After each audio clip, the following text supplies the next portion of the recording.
Hi there, smart drivers. Rick with Smart Drive Test talking to you tonight about frequently asked questions. The questions I get asked on a regular basis and giving you those questions so that you don't fail your driver's test and you pass first time. Stick around. We'll be right back with that information.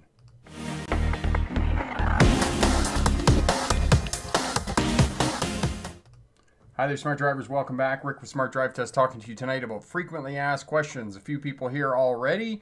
Very busy. It's probably going to be a busy live stream. Goose is here. Hello, my friend. Rocky's here. Ben is here from Minnesota. Mallory's here as well. And G2, yes, the province of Ontario is beginning to open up again for driver's tests. So that is happening. They are claiming on their Twitter stream that they are going to put on 157 new driving examiners.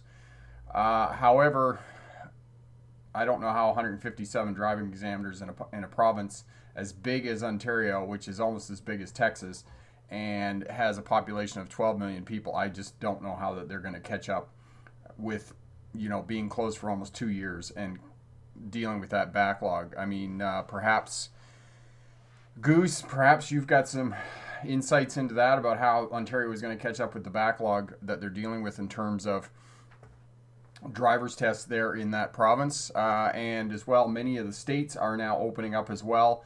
Many of the states are moving away from the closed circuit testing that they were doing at the height of COVID.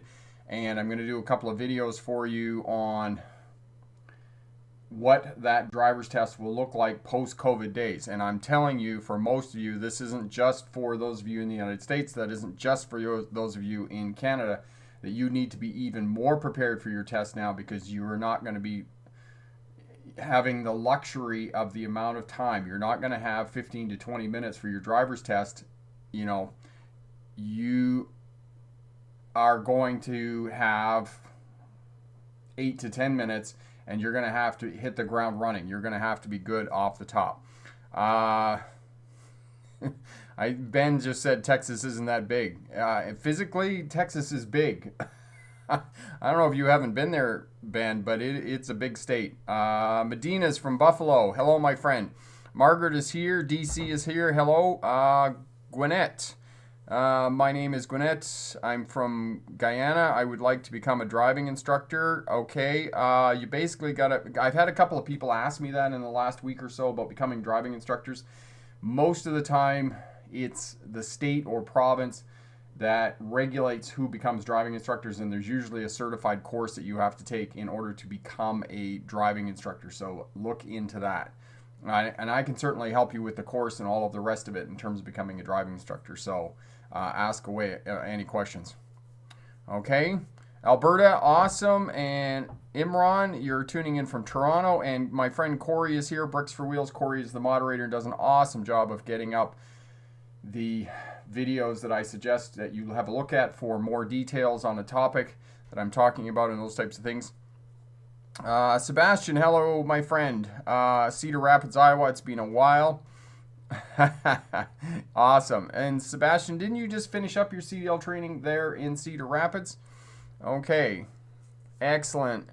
Irna. I don't know if I said that right. I do apologize. You're talking about driving on curvy roads along mountain passes and those types of things. You got to stay to the top side of the curve. That's what you want to do, so that you're not hugging the left side of the lane. Yes, because you really shouldn't be doing that as well. And my friend Rocky is here. Okay, without further ado, let's get over to the PowerPoint presentation, and we'll do that. So I do the PowerPoint presentation, spend 10 or 12 minutes on that, doing the presentation for the topic tonight, which is frequently asked questions.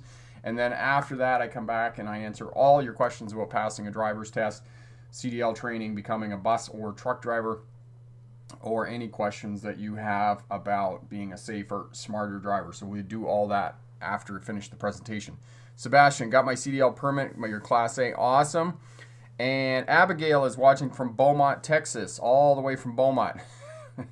Did you just tune in, Abigail, or were you here a minute ago when somebody said that the state of Texas wasn't that big? I think the only state that's bigger than Texas is Montana. Other than that, yeah, those are the two biggest states. Riley, when parking on a test, do I put the vehicle into park before or after applying the parking brake?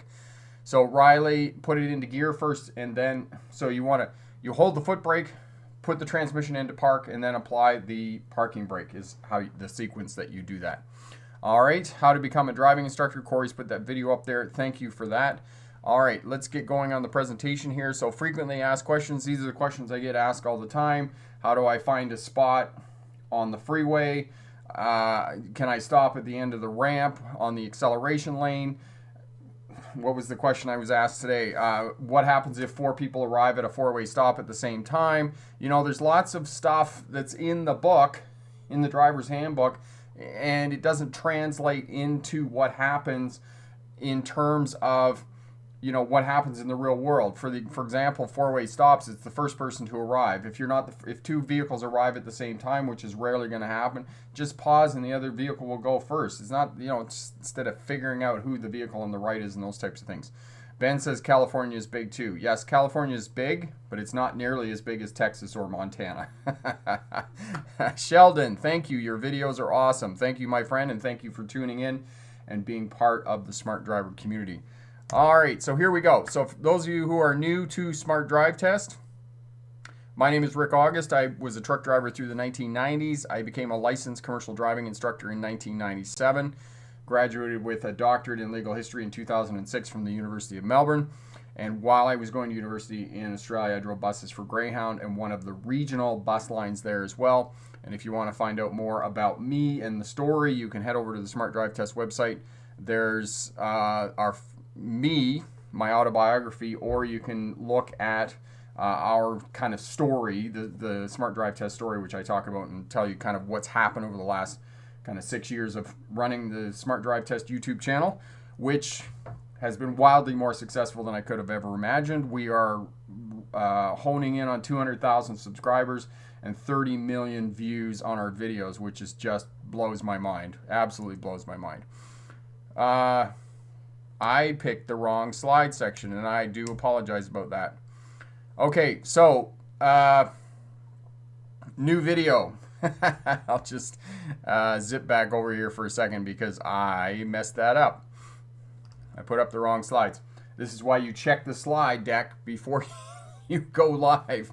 But anyway, the slide presentation is going to work. The new video this week was how to research a car, and as I said in the video, and I say this to you again, for all of you who are passing a driver's test, you're coming up on your driver's test and you're going to get a vehicle. You know, yes, money is going to be your first hurdle, right? How much money do you have? Can you buy a vehicle? First thing you need to consider when you're buying a vehicle, know that if you finance the vehicle, your insurance is going to be more. Because when you have financing on a vehicle, you have to put collision insurance on your vehicle, which means that if you crack the vehicle up, you smash it up, that your insurance is going to pay to have it repaired. That's just a requirement that you have to have in terms of the financing. As soon as you put collision on a vehicle, so say for example, without collision, your insurance is going to be $1,500 a year. As soon as you put collision insurance on a vehicle, your insurance is now $3,000 a year, because collision is twice as much money as what your public liability and property damage is going to be for buying a vehicle. The other thing I want to say about a vehicle, and if you're at a dealership and you're with salespeople, remember, salespeople are there to sell you vehicles, and they're going to give you misinformation. And Blessed, my dear friend Blessed, who's been a smart driver here on the channel for a long time, bought a new vehicle. She's very happy with it, but she didn't get the color she wanted. She got a blue car, and she didn't answer my question because I asked her why the salesperson or whomever she was talking to said that the vehicle was going to cost her more money. If salespeople tell you that, call their bluff, because they're bluffing. They're bluffing you. A different color vehicle should not cost you more money. Okay, a white car should be the same cost as a blue car. So that's what I want to talk about. So that's the video. Have a look at that. Corey will put the link up for you, so have a look at that. All right. So frequently asked questions. Your turns are too wide. One of the things you need to do if your turns are too wide, or you're having difficulty navigating roads, mountain passes where you're curvy roads and you're hanging over the side of the mountain and those types of things, slow speed maneuvers. Go back to the slow speed maneuvers, and the slow speed maneuvers will help you out in terms of being able to have better control of the vehicle on the roadway at higher speeds and those types of things. The thing with slow speed maneuvers, as it says here on the slide, is that it will allow you to focus on one thing without all of the other traffic around you. So you can focus on getting better control of the steering wheel in combination with the throttle and in combination with the brakes. So turns too wide. This is one of the most frequently asked questions I get. How do I correct my wide turns? Steering wheel control. Do you have to do hand over hand or do you have to do hand to hand? Most places in North America, it's hand over hand, okay? There are some places in Europe and some driving instructors that will insist that you have to do hand to hand, and I've heard all kinds of reasons for this. One of them for not doing hand over hand is because the airbag deploying in the event of a crash and that you're going to have forearm damage. Trust me, if the airbag deploys and your hands are in front of your body or your torso, it's going to force your hands into your body and torso anyway. So it doesn't matter if they're hand over hand or not. You're not really going to stop that with hand to hand. The other reason some driving examiners and driving instructors believe that you should never have your hands away from the wheel, and even with hand over hand, you always have one hand in contact with the wheel. So know that, and there's also a video for that Corey could put up for you. And I see Corey's put up the video for you there on how to research a vehicle. So have a look at that. All right, freeway merging. How do I merge onto a freeway in bumper-to-bumper traffic in terms of frequently asked questions? Okay, I get this question all the time.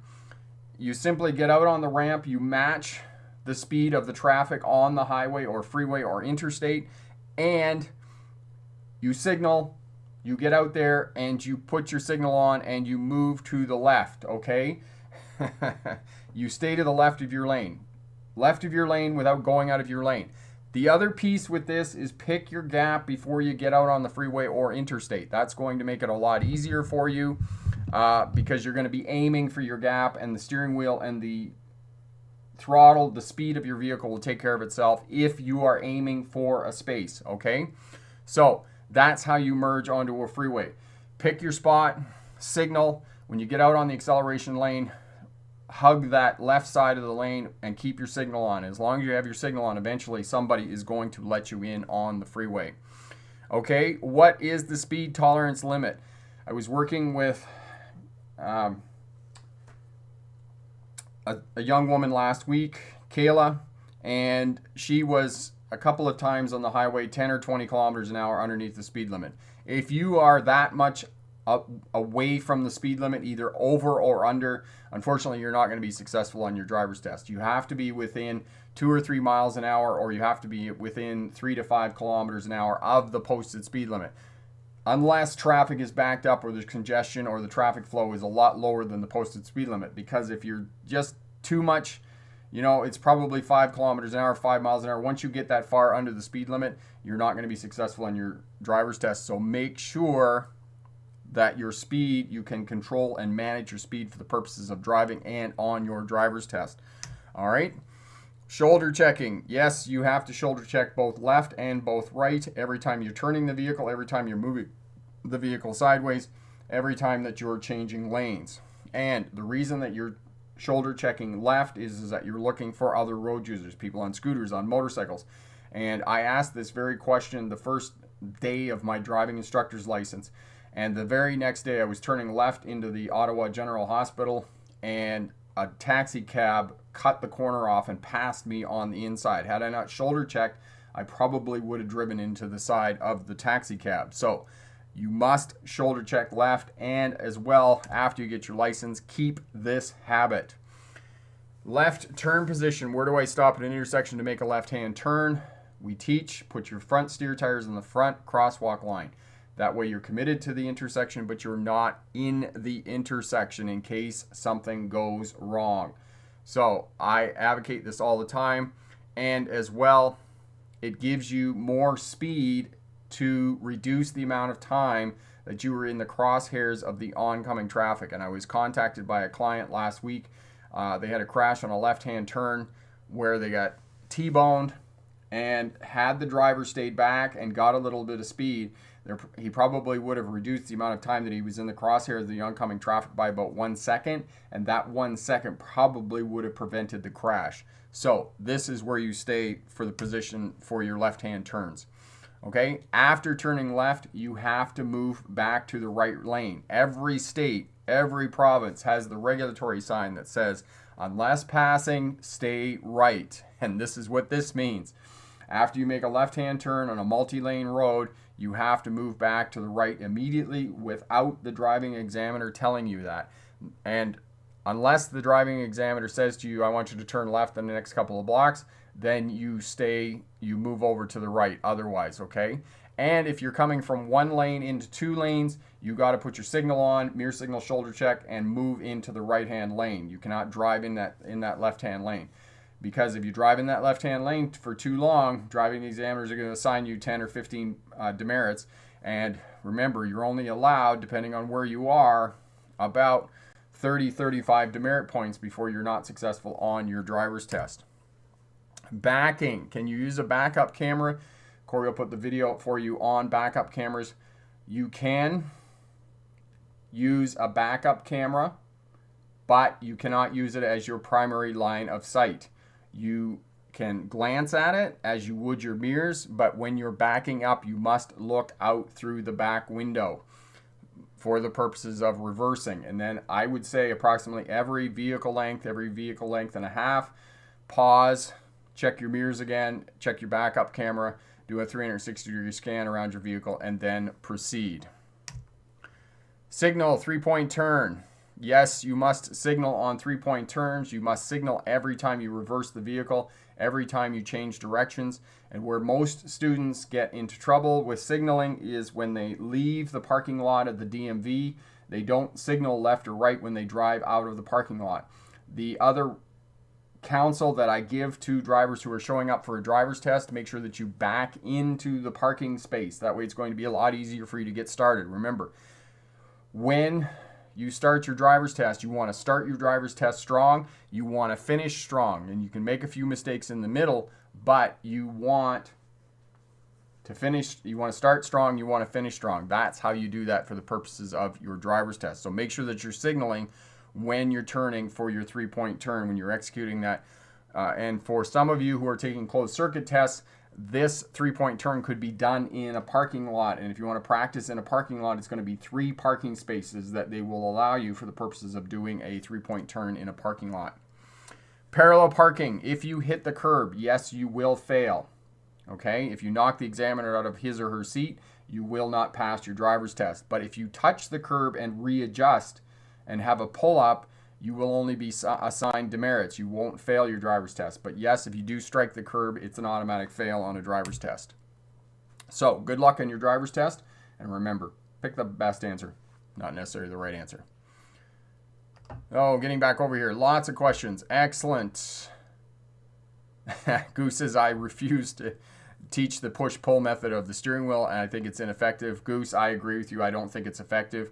And as well, because most of my training has been with CDL drivers, big trucks. I mean, there's times that you're just reefing and really moving that steering wheel, especially when you're trying to back up a semi-trailer.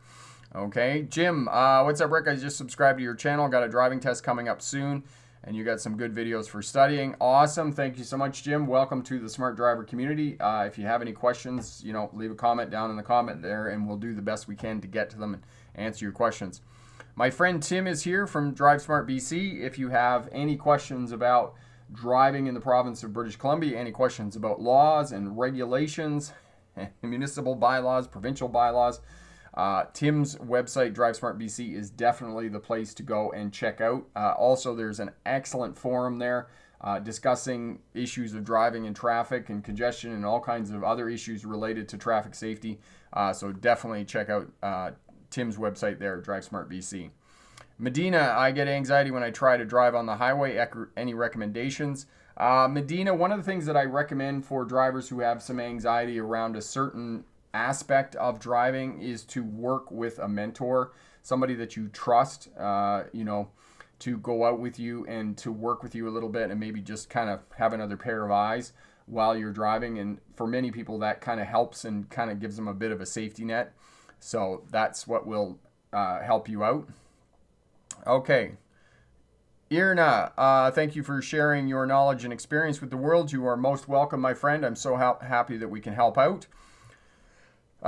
You're most welcome, Tim. Leonardo, I passed my road test here in Montreal, and your videos helped a lot. That is awesome, Leonardo. So happy that we can help out. Congratulations on passing your test, and hope you had a big celebration on passing it, because that's really, really awesome. Karcher, I have my driver's test in 3 days. I'm so excited because it's been canceled 3 times due to COVID. I'll let you know on one of your streams if I pass. Awesome. Yeah, and basically drop back and leave us a comment and let us know how you did on your driver's test. That's really exciting.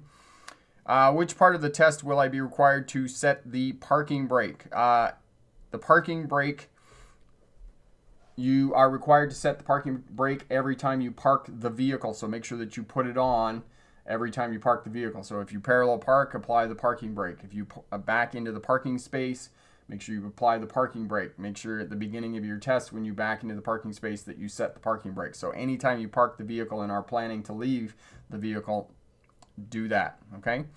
Mallory, my mom and I were driving home tonight, and someone pulled out in front of us from a minor road, and it made me think of something that you talked about, where it's major road over a non-major road. Yes. So, and, you know, just on that note, Mallory, as well, I've noted the last new drivers, because you have to keep in mind that a lot of my experience is not with new drivers. Most of my experience is with drivers who've already held a license. So CDL licensed drivers and people returning to driving. So people who have had injuries, strokes, lost a limb, returning to driving, those types of things. So I didn't realize that it was a challenge for new drivers to know the difference between 4-way stops and 2-way stops and what to do at 2-way stops. It's a bit confusing. And I actually had a discussion with Goose about this, because I was trying to figure out how to get, you know, new drivers to understand that and now I can kind of see that I've given it some thought, that it's a bit confusing at 2-way stops, that it's major road over minor road, which means that the traffic, so you're at a 2-way stop sign, the road that you are facing, that traffic is not going to stop. So once you come to a stop as a new driver, you got to stop at the correct position, and then you got to creep forward and treat it as a yield, as if you were coming out of your driveway. So think of it that way, because that traffic on that road is not going to stop. So you need to find a safe gap on that other road for you to be able to go across the road or turn or whatever you're doing. So that's what you need to do. Fish Around, I used your videos to pass my CDL 4 years ago. Awesome. Fish Around, are you now working in the industry? Are you driving a big truck? Is that what you're doing? Imran, I'm starting my BZ training tomorrow. What's the safest and best way to drive in the rain with a school bus, and in particular during the road test? Imran, they're going to teach you everything you need to do for a school bus license there in the province of Ontario, and your air brakes. They're going to teach you that as well. And of course, driving a school bus, just driving a larger vehicle, is increasing your following distance and making sure that you have that following distance at all times, which is going to be 3 to 5 seconds behind the traffic in front of you, and you're just going to have to be able to manage space. And you're going to have a bit of challenges with your turns as well, because school buses have a very short wheelbase, and they have a lot of tail swing on the back end of the bus. There's probably 12 feet of bus that's hanging over the back wheels there, so you got to compensate for that tail swing a little bit, and know that for example, if you're parked along a curb and you swing out, the back end of the bus will very much come over the curb, probably 2 or 3 feet. So you got to know that and be kind of careful of that when you're in around signs and those types of things. Okay. Okay. So emergency brake, that is used. Okay. So let's clarify something about the parking brake and the emergency brake. Most drivers call the parking brake the emergency brake. The parking brake and the emergency brake are one and the same thing. The reason they're called two different things is that when you park the vehicle, it's a parking brake. In the event of an emergency, in the very unlikely event that the brakes on your vehicle fail, then you're going to use it as an emergency brake, as your backup. Okay? So it's probably never in your lifetime will you ever use the emergency brake to bring the vehicle to a stop. However, When you park the vehicle, it's now a parking brake, and you're going to use it every time you park the vehicle, even after you get your license. I do strongly advocate for all of you who have newer vehicles that the parking brake applies automatically. Do it anyway, because you're going to get in an older vehicle that it doesn't apply, so you just get in the habit of applying the parking brake. That way your vehicle is going to be there when you come back to get it after a period of time, okay? Artisy, I have my road test tomorrow. Any advice for me? Breathe. Breathe, okay? So when you get ready in the morning or whenever your road test is tomorrow, make sure that you driver's license, one other piece of identification, glasses if you need glasses. If you take prescription medication during the day, make sure you take your medication. And then before you show up for your driver's test, make sure you go to the toilet. Okay? Because because of COVID, even though it's starting to open up and those types of things, there may not be washroom facilities at the DMV where you go to take your test. So make sure you go to the toilet before you go there. And what else do I need to tell you? Make sure you bring money, okay? Show up to your driver's test about 30 minutes before your test date so you can check in, go for a little walk, and then make sure that you're there in time for your test. Other than that, good luck, and you're gonna be awesome. Okay, fish around. Okay, so we saw that. I am a female driver. Once in a while, work as a registered nurse more often. Oh, okay, awesome. That's great. Imran, thank you. You're most welcome, my friend. LIL, okay. KP, the written test, it can be hard because it's multiple choice, and doing multiple choice questions is a bit of a skill in and of itself. There is a video I put up 2 weeks ago on written tests, and it's basically a video of me going over the tests and giving you the answers, and I would suggest that you have a look at that. Corey will put that up for you. It's the DMV 2021 test. Sheldon, how can I look up pre-trip inspection? Sheldon, which vehicle are you looking for a pre-trip inspection? Is it a CDL vehicle, a bus, or what is it for that you're looking for? Louise, hope you're doing well. I wonder, how do you change lanes safely without drifting, swerving? I find when I do my shoulder checks, I don't keep the car straight. Thanks for your help. Louise, the reason that you're not keeping the vehicle straight is because you're too slow in your shoulder checks. Quick head turn, that really quick, like that quick. And the other thing, you got to manage space well in front of your vehicle. You need that sort of 3 to 4 second following distance between you and the vehicle in front of you. And you really got to just quick shoulder check.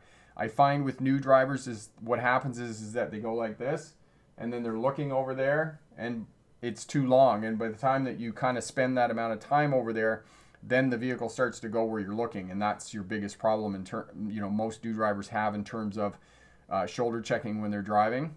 So practice that. Or the other issue that they have is this here. Right? They're looking too far back, and it's just a quick 90 degrees turn of the head. It's not looking that way or whatnot. So speed your shoulder checks up, and that'll help you with the lane changes. As well, Corey will put the video up for you on lane changes, and that'll help you out as well. Have a look at that. And Corey's put the video up there for the written test for the learner's permit, and that will really help you out. KP, that's who was asking me about that. Okay, so Sheldon, you're looking for the pre-trip inspection for the car. Corey will put up the video for you on the pre-trip inspection, and that will help you with that. Ryan, do you recommend learners start in a manual car or an automatic? Ryan, where in the world are you? If you're in Europe, then I recommend manual transmission. If you are in North America, then I would recommend that you start learning on a automatic transmission, get your license, and then after you get your license, then learn how to drive manual transmission, because taking a driving test in a manual transmission is just too overwhelming. There's just too much going on. Met, which is harder, driving test or written test? Met, they're both equally hard, and both need attention and study for you to be able to do both and pass both well. KP, how do I stop from drifting to the right when driving?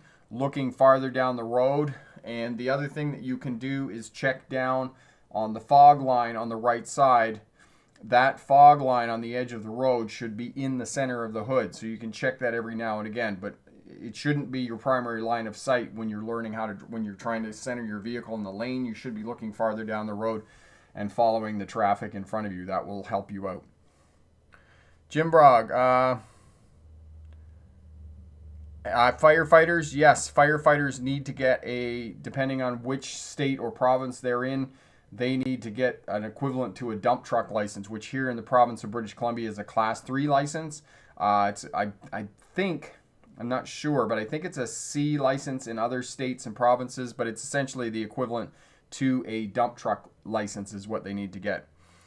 Goose, I had a student who almost went up onto a sidewalk when doing a left shoulder check for a lane change. Looking too long on the shoulder check, were they, Goose? Yeah, she's nicely get to take a hold of the steering wheel. It's like, yeah, okay, let's all just get back in order here. Ryan, I'm in the U.S., so was curious if I'd start on a manual or not. We'll do automatic. Yeah, Ryan, I definitely recommend that, and then get your license. After you get your license, then learn how to drive a manual transmission. Alexandria, I will head back here and find your question. When can you left turn on an intersection at a red? Alexandria, the only time that you can turn left on a red light is if you are turning from a one-way street onto a one-way street. So this street's one way, this street's one way, and you can turn left on a red light. That's the only time that you can turn left on a red light. Otherwise, you can't. Rocky, going to bed? Excellent. Thanks for tuning in, Rocky. Have a great night, my friend. All the very best there in Windsor as you're opening up again after COVID.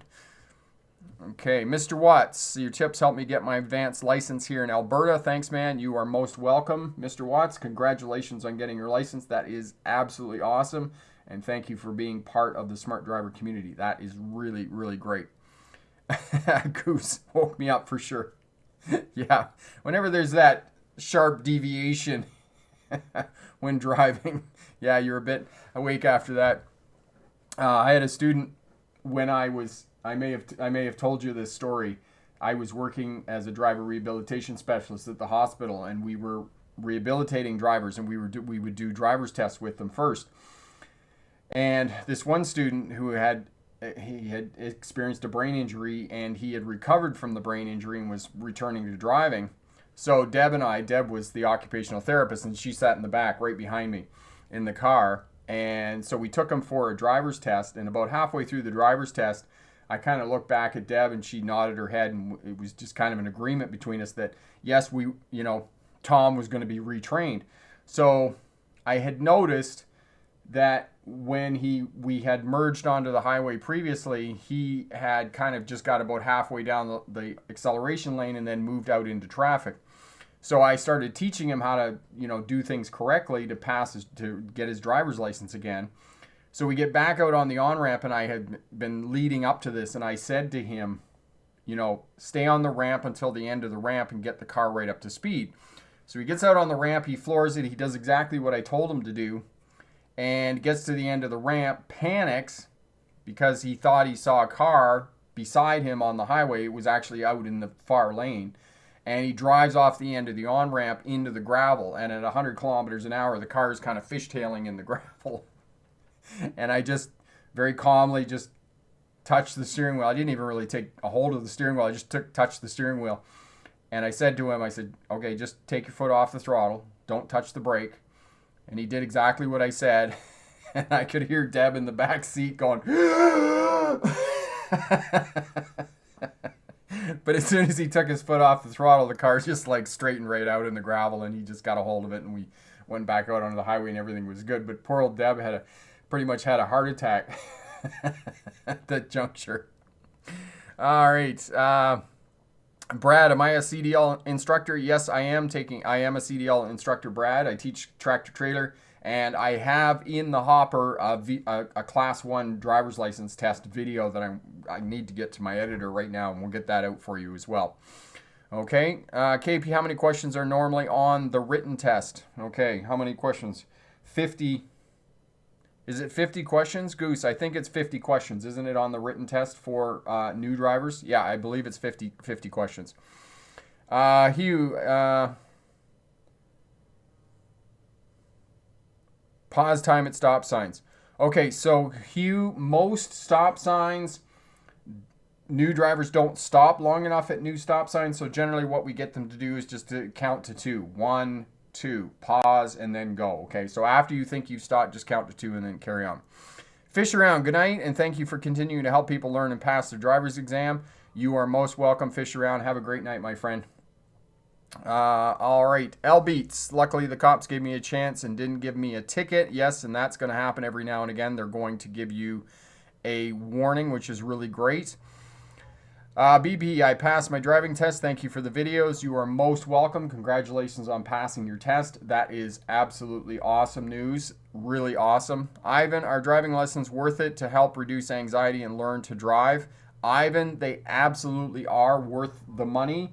And if you don't take driving lessons to learn how to drive, I do strongly recommend that you do at least one driving lesson with a driving instructor before you go for your test. That way you can get some feedback on your skills and abilities in preparation for the test.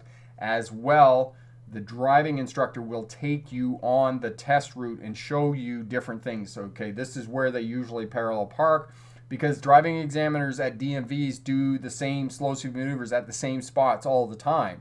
So they will get you to do the parallel parking where the parallel parking is normally done. They will get you to do the 3-point turn where it's normally done. If it's a closed circuit test, they'll have a simulation for a closed circuit test. So the return on investment of taking a lesson with a driving instructor is very, very much worth it. I cannot emphasize it enough, okay?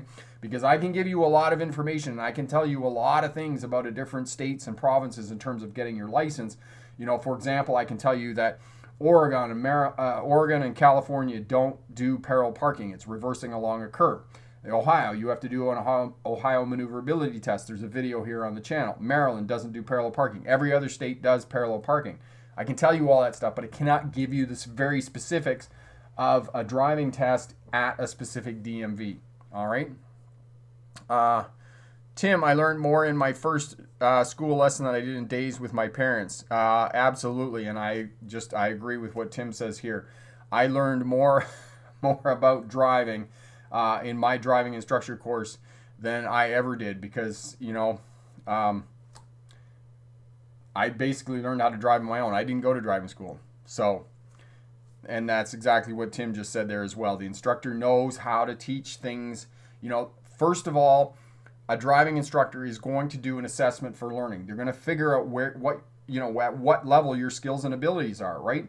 For example, if I take you up for a driver's test and I figure out very quickly that you don't know how to handle two-way stop signs, I'm going to focus on two-way stop signs and get that skill and ability into you.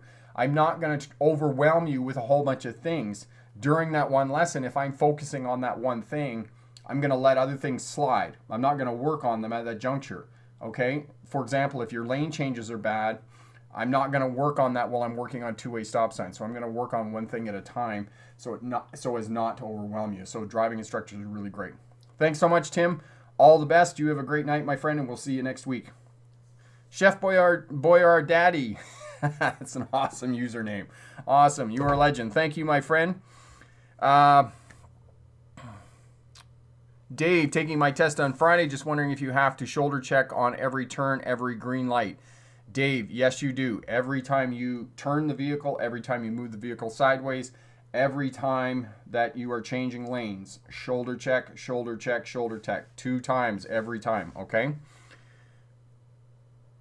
Brad, I am looking into CDL schools around me. Most schools I've seen only offer automatic lessons. Will I have a restriction on my license if I pass on automatics? I don't want a restriction. Brad, yes, you will have a restriction on your license if you do a CDL license in an automatic vehicle.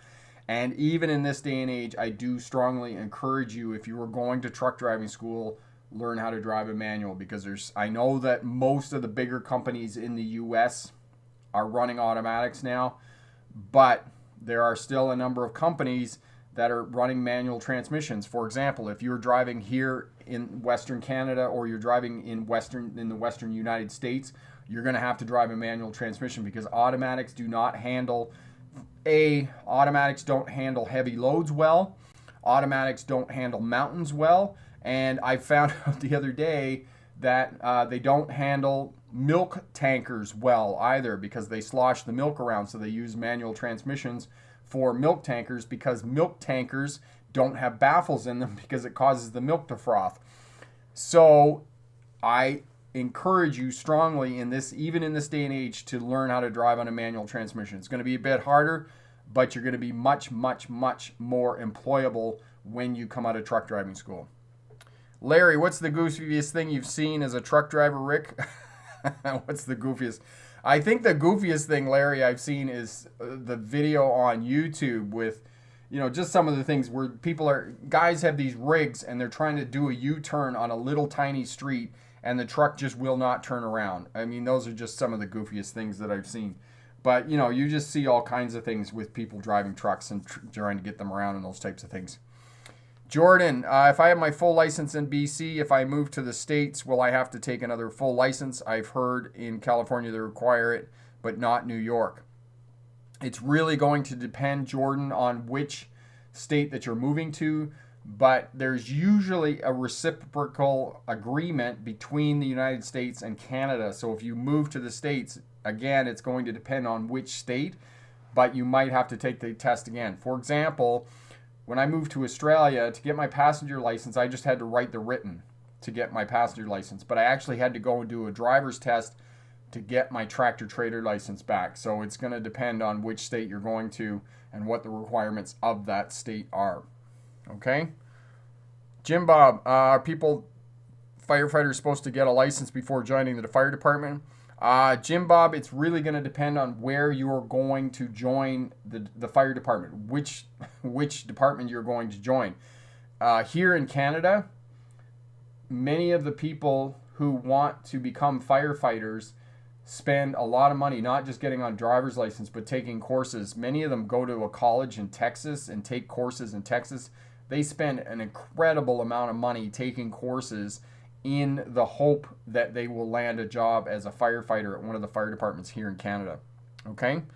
Ivan, why do some people overspeed? Ivan, it's not some people. I would say that almost all people keep up with traffic flow, which is going to be faster than the posted speed limit. Ape, what do you do when the lane you are driving in turns into two lanes? Okay, so excellent question. When it turns from one lane into two lanes, mirror signal shoulder check, and then just drift over into the right-hand lane. Don't drive in the left lane, but in the right-hand lane. Mallory, I love your how to drive on it's one of my favorite videos on your channel. Just wondering if you were going to do another one, how to drive on a ferry boat video. Mallory, yes, that's a very old video. I need to do that one again. And next time I head down to Vancouver Island, I will do another video for you on how to drive on Vancouver Islands, and I'll get a lot more video with me. Maybe what I'll do, I'll give that some thought and put that in the back of my head. I'll do some more work for you. Dylan, if your car has a backup camera, are you allowed to use it on the driving test? Dylan, you can use your backup camera. You just can't use it as your primary line of sight. You still have to look out the back window, but you can check it as you would your mirrors and those types of things, okay? Ben, I speed sometimes too. I do admit, Rick, I'm bad at it. No, as long as, Ben, after you get your license, I strongly encourage you to keep up with traffic flow, okay? Because if you're doing the speed limit, you're being unpredictable on the roadway and you're not as safe. You're much safer if you're keeping up with traffic flow. Okay, Gilo, I just joined. Any tips for overcoming anxiety when driving on the highway? Gilo, yes. There's quite a number of tips. First of all and foremost, know exactly where your exit is, okay? Figure out what mile markers are. So you're on the highway, and the reason I tell you to figure out what mile markers are, for example, so you know that your exit is exit 75, okay? And you're driving down the interstate or the highway, and you're at exit 70. Or you're at mile marker 70, right? You know that you got 5 miles before you get off the interstate. That's gonna reduce a lot of your anxiety, because you know that in 5 miles I'm gonna get off the interstate. And as you're driving along, you can be watching the signs, 74, 72, 73, 74, and within a mile I'm going to get off the highway. That's going to save you it's going to reduce a lot of anxiety. The other thing is space management. Make sure that you manage your space well around your vehicle and have your kind of 3 to 4 second following distance. If you're not comfortable being out on the highway, then stay over to the right. All right. And if you're still having anxiety around that, then I would suggest that you find somebody that you trust to go with you that can help you out, an experienced driver and those types of things. All right, so lots of questions tonight, lots of people here tonight. If you're enjoying this, if you're working towards your license, be sure to head over to the Smart Drive Test website. Check out the Smarter Driver course package, which guarantees that you do not fail your driver's test. It will guarantee that you pass your driver's test first time. And pick that up. As a bonus, we'll throw in the winter driving and defensive driving smart courses, which will greatly reduce your chances of being involved in a crash after you get your license. But guaranteed Smarter Driver course package that you will pass your driver's test first time. So head over to the Smart Drive Test website and check that out. Corey will put the link down there for you as well. So excellent. Jim Bob, if you don't see your exit in time, continue to the next one. Yes, do not do that where you just cut traffic off to get off to your exit. Go down to the next one, come back, figure out how to come back.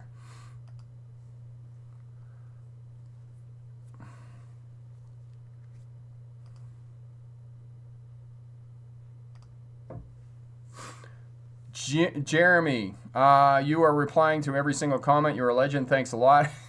Jeremy, I try, but we're not always successful. But if I do miss it, or you're watching on the replay and you have a question, definitely leave us a comment down in the comment section there. All right. Okay, so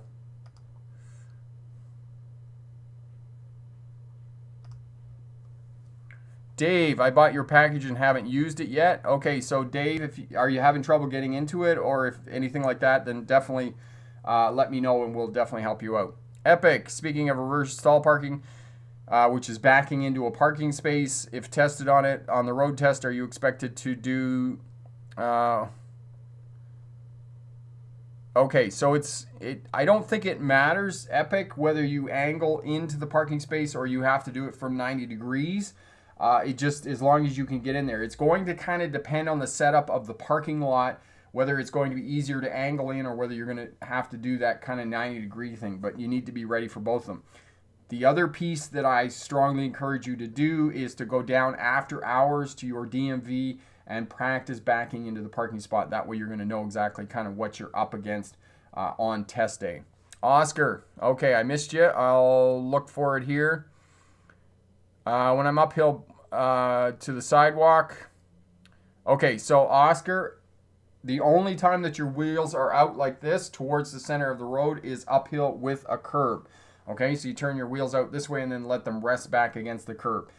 All the other ones, okay, downhill with a curb, downhill without a curb, uphill without a curb, it's all towards the shoulder so that the vehicle rolls off the road in the event that it lets go, okay?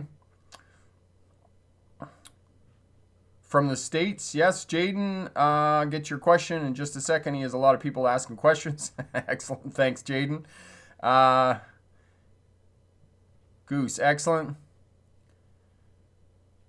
Mallory, why do some people think it's okay to stop in the acceleration lane? I have no idea why some people think it's okay to stop in the acceleration lane. I really wish they wouldn't do it. It is so dangerous.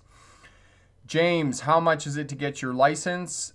James, it's going to depend. There is a fee. Usually it's about $15 or $20 to write your license, your learner's permit rather. And then after that, it's probably about another $100 to actually get your license once you pass your on-road test.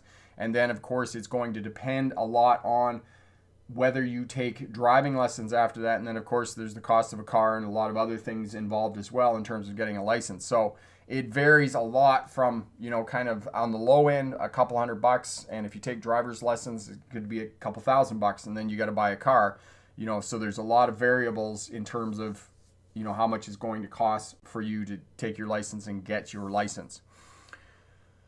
Zane, do the wheels need to touch the curb when parking uphill, downhill? Yes, they do. Okay, if you have a curb and you're uphill with a curb, The back of the wheels have to touch the curb. Corey will put the video up for you on uphill, downhill parking, and that will help you out and show you how to do that. Nikki, do you have to signal when entering a roundabout? Nick, I do suggest that you do signal when you enter a roundabout. I do encourage it. You don't have to, but I say to people, treat it as a conventional intersection. That way you're not going to be confused. Sage, if the traffic signal includes the arrows, can you still write on a red or wait for the protected right? Sage, have a look at the video on turning right on a red light, because people on a test, because you're nervous and you're kind of anxious and you're going on a red, make sure that you got that figured out, because students, unfortunately, taking a road test have not been successful on turning right on a red light. If you're not comfortable turning right on a red light, you can wait for the green, okay? You don't have to turn right on a red. But if you do turn right on the red, come to a complete stop at the correct stopping position, make sure that you give way to all other road users, and then when the way is clear, then you can proceed. Patient, are you supposed to shoulder check before activating the turn signal when changing lanes? No. Mirror signal shoulder check. So as you're checking the mirror, you can almost be turning the signal on at the same time and then shoulder checking. So once you get proficient at it, the mirror signal shoulder check thing, you're gonna kind of be checking the mirror and shoulder checking kind of at the same time that you're turning on the signal. So there's not really a specific sequence to how you're doing that. Scully, trucking CDL school, do you have any tips how I can become better at downshifting? Yes, I do. Scully, when you're downshifting, make sure absolutely every time when you're going to downshift, get that tachometer down to 1,000 RPM. Okay? If you don't get it down to 1,000 RPM, it's just too hard to bring the revs back up. Okay? So that's the first thing. And the second thing is when you're shifting from high range, from 5th to 4th, because you have to do that for the purpose of your test. That's all you have to do. You just have to go into low range. You don't have to shift through low range. 5th to 4th. 5th to 4th has to be 10 miles an hour. You have to get that one down to 10 miles an hour to go from 5th to 4th, and that's going to be a lot easier for you in terms of downshifting. So try those two things and see how that works out for you. Excellent. We're glad to hear that, Ben, that you're signaling all the time. That's going to keep you safe and keep you out of trouble. Dave, I logged in, but I don't know what I bought. I only need it for driving normal car, for not trucking. Okay, so Dave, if you've got the course, just send me an email, send me a quick reminder, and I'll go in and check it, and I'll make sure that you're going to be able to get logged into the course, and we'll get you going here. Trudes Brown, how are you, my friend? Ben, I put my signal on between 150 and 100 feet before my turn. Yes, so communication is one of the fundamentals of defensive driving, and that will really keep you safe, Ben. Hugh, do you have the same forum for commercial drivers? Hugh, we do all of it here. So you can ask any questions you have about driving CDL and those types of things. It's all kind of in the same place. I've often thought that maybe I should start doing an actual CDL forum, and maybe start a new channel and those types of things, but that's all coming. We're building a team now, and once I get some of these tasks off my plate onto other people's plates, then I can start running the business, start doing those things. Oscar, what is the business speed limit? Oscar, where are you in the world? What I'll do is Corey will put the link up for you over at the Smart Drive Test website. Actually, you can just go over to the Smart Drive Test website, click on the frequently asked questions at the top, and pick your state or province, and that will give you the speed limits for cities and country areas for where you're going to be taking your test. Excellent, Trudes Brown. That's awesome that you're good. Nick, do you do driving lessons? Nick, I don't do driving lessons. I just running my YouTube channel and running my online business is now a full-time job. I just don't have time to do it otherwise. Okay. Excellent. That's great that you get a lot of compliments on the sweatshirt. That's really great. Jim Bob, more than 40% of accidents occur at intersections in residential areas. That number raises to 50%. Yes, we do get a lot of crashes at intersections. And as I say to smart drivers all the time, be on yellow alert when you're approaching an intersection, okay? So you're mapping the intersection as you're approaching. Where are the road users? There's a cyclist over there. There's a pedestrian over there. And when you get to the intersection, now you're tracking those road users. Are they going to cross my path of travel? For example, am I going to turn right? Where did that cyclist go? And are they coming up beside me? If I'm turning left, where's that pedestrian on the other side of the intersection? Is that pedestrian going to be crossing my path of travel? So you approach the intersection, you map the road users, you map the intersection, you figure out what kind of intersection it is. And then when you're at the intersection and you're preparing to turn or to move straight through the intersection, now you're tracking other road users at the intersection. So that's what you're doing. Paradigm, what's my PhD in? PhD is in legal history, which is the study of policing, courts, and prisons. My expertise is in policing as it relates to traffic.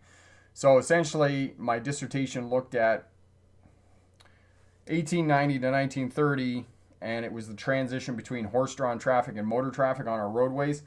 Essentially, road speeds increased 500% in that 40-year period, which is the same today as saying that by 2060, we'll all be driving around cities at 250 kilometers an hour, basically at 150 miles an hour, which most people would say, oh, that's ludicrous. That's not going to ever happen. But that's what happened at the beginning of the century. So I looked at how law and policing moved to kind of control road space and drivers on road space. Okay. Paradigm, you also subscribed. Welcome to the Smart Driver community. That's awesome. And we look forward to your questions here and helping everybody else, empowering everybody else to get a license. That's great. Will, Rick, thanks for your videos. I'm almost done with driving school to get my license. That is awesome. Congratulations. When is your test, my friend? Serum, how to prepare to stop when I'm close to the traffic signal and it turns amber. Serum, if that happens, you're just going to have to lock it up, okay? Make sure, check your center mirror, make sure there isn't anybody in behind you that's going to park in your trunk, but you're going to have to come to a stop. If you can stop safely for the purposes of your driver's test when the light turns yellow, then bring the vehicle to a stop. And as well, Corey will put up the video for you on yellow lights and how to stop for yellow lights, and that'll really help you out. Frankie, so when I'm in the indicated left turning lane on an intersection with a green arrow, which lane am I supposed to be in? Left lane, the extreme left lane. So if there's not a left turning lane there, you definitely have to be in the left lane. So remember, turning is left lane to left lane and right lane to right lane. And Corey's put up that video for you. Excellent. Thank you for that, Corey. I'm going for mine next week. I'm honestly terrified. Teo, remember to breathe. Breathe. That'll cause your body to relax. So do that, all right? But you're going to do awesome on your test next week. You've done all the work and you're going to be really, really great. So remember to breathe. Okay, excellent. I think we're getting near the end here. If you're watching now or you're watching on the replay, make sure that you check out the Smarter Driver course package over at the Smart Drive Test website. That'll guarantee that you pass your driver's test, as well as a bonus. We'll throw in the pass your driver's test, we'll throw in the defensive and winter driving smart courses. For those of you who don't get winter, all of the techniques and abilities in the winter driving course will help you drive in inclement weather, fog, freezing rain, overcast, glaring sun, all those types of things. So really great course. You can pick that up for less than $40. So head over there. $40 USD, just to clarify that. All right. So Corey's already put the link up in there, so check that. Emma Sheep, I will be making my niece watch one of your videos first before each time we get behind the wheel for practice before a road test. I'm so glad I found you. So many good testimonials. Awesome. Thank you so much for that, and good luck with teaching your niece how to drive. And I also recommend that you look at the video on how to mentor a driver, how to teach a new driver. That'll help you out as well. Jim Bob, yes, I have a son and a daughter. You've probably seen them here on the videos every now and again on the live streams. Excellent. T, how do you exit a highway on a curved road? Slow down before the curve and then look where you want to go, and that'll help you to get off the road. Ben, I always tell people to watch your YouTube channel. If I have questions about driving, I posted another American Truck Simulator video on my YouTube channel. Awesome. I'll have a look at that, Ben. Justin, just got my test in a week. Really nervous. Good luck to anyone with their test coming up. Good luck to you, Justin. Remember to breathe. That'll cause your body to relax. Ruse, love you, Rick. Thanks for your helping you last year. You are most welcome, my friend. So glad that we could help out and that you're continuing to be a smart driver. That's terrific. Awesome. Irna, could you please add a link to the package? Can't find it on your website. Okay, right on the front page, first one down. And Corey will put the link up there for you on the Smarter Driver course package. Okay, and if you have any questions, just send me an email. I'll be more than happy to help you out with that. Teo, how do traffic circles work? Like, depending on where I turn, which way do I signal? It's very confusing. So whichever way you're going to go, Teo. So if you're going to go straight through, you don't have to signal. If you're going to turn right, then signal right. If you're going to go left, then signal left. Okay, it's that simple. Just think of it like a conventional intersection. Try not to get too crazy about roundabouts, and because I know it's a little bit weird. So if you're going to turn right, you're going to take the first exit, right? If you're going to turn left, you're going to take the third exit. And if you're going to do a U-turn, then you're going to come around and take the fourth exit. Okay, it's that simple. Louise, when someone is crossing at a crosswalk, when it's their turn to cross, when your left turn light is green, are you allowed to drive forward, provided that they're still ways away from you? Okay, Louise, Corey will put the video up for you on pedestrians and turning, and that will really help you out with that. Okay, I think we're going to wrap it up there for tonight. Jaden, I had a super day. I had to get my face trimmed. I stopped by the airport to see my best friend land, so it was private residence. Excellent. Next week is my G2. Corey's put up the Smarter Driver course package there. Awesome.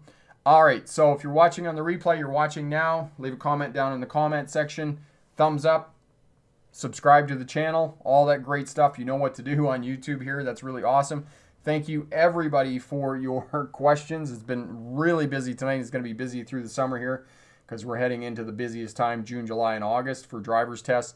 And it's going to be exceptionally more busy now with COVID and the driver's test centers opening up and going back to on-road tests and those types of things.